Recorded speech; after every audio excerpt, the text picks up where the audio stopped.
راځو شپږم ټاپک ته چې سمینګ امپلیفایر دی. دې ته ځکه سمینګ امپلیفایر ویل کېږي ځکه چې دا په انپوټ کې چې کوم موږ د یوه څخه زیات ولټیجونه ورباندې اپلای کوو هغه ټوله راته مجموعي په آوټپوټ کې راکوي، نو ځکه دې ته سمینګ امپلیفایر ویل کېږي.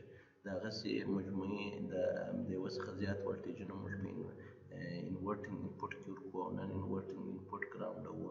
نو که غواړو چې آوټپوټ او انپوټ ولټیجو ترمنځ یې اړیکه وڅېړو نو هغسې کیسیل ورباندې اپلای کوو په دې نوډ باندې چې دا آی چې دلته راسي دا مکمل آی خواته راځي ځکه چې دا خوا صفر ده. موږ د خیالي امپلیفایر دپاره وویله چې جریانونه آی یو آی دوه دواړه صفر دي. نو راځو دا آی مساوي کېږي په دې آی سره، د دې آی دپاره موږ باید دا ټوله مجموعه پیدا کړو مساوي کړو په دې آی سره. نو آی مساوي کېږي په آی یو جمع آی دوه جمع آی درې سره. آی یو خپله مساوي کېږي په چی سره وي یو منفي د دې ځای والټیج خپله وي ای ده تقسیم پر آر یو. آی دوه مساوي کېږي وي دوه منفي وي ای تقسیم پر آر دوه. آی درې مساوي کېږي په وي درې منفي وي ای تقسیم پر آر درې. او آی خپله مساوي کېږي دا آی مساوي کېږي په وي ای منفي وي آوټپوټ تقسیم پر آر اف. نو دلته دا معادلې د دې اوږدو دوام ورکوو.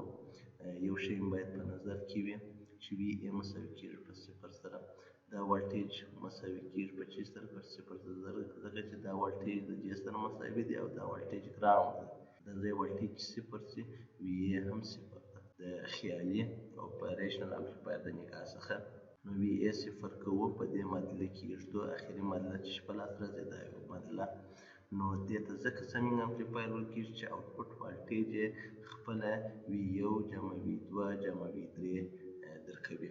نو که چیرې موږ تاسو دلته خو رنګارنګ مقاومتونه لرو، که چیرې دا مقاومتونه موږ مساوي فرض کړو، مثلا آر یو و آر دوه و آر درې ټوله مساوي مقاومتونه دي یو د بل سره مساوي دي، نو آر اف و آر موږ د قوس څخه د باندې راایستی شو چې منفي آر اف تقسیم پر آر قوس خلاص وي یو جمع وي دوه جمع وي درې.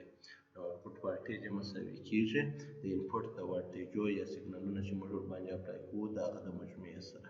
نو دې ته سمینګ امپلیفایر ویل کېږي.